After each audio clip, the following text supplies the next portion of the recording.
So we're talking about small group classes versus one-to-one tutoring for SAT and ACT prep. And I think the conversation begins by exploring this assumption that students need to do either. There are a lot of ways to prepare for the SAT and ACT. There are more independent study resources than ever before. Dominique, do you feel like students who are looking for their best scores should commit to classes or tutoring, or is it anything goes?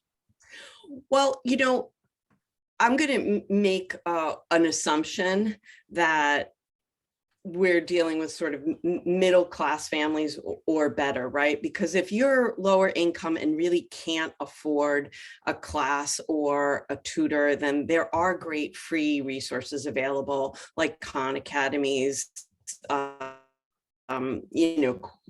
collaboration with the College Board. However, I once had a family who came to me for that we were having a conversation about private coaching for SAT. And they said, well, what's the difference between him just studying on his own and working with you? And I was in the midst of buying an electric car, which I did not get a Tesla.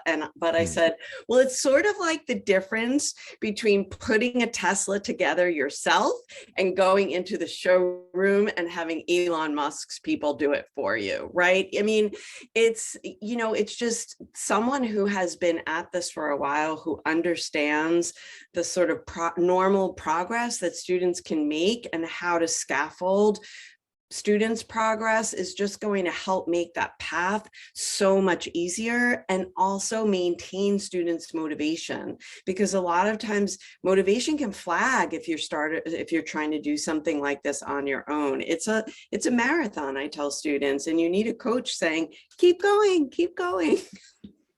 Right. Yeah, I agree with that idea. And I think what you're saying is really, if you have the resources to commit to some kind of guided coaching, you should. It doesn't really matter what your socioeconomic status is.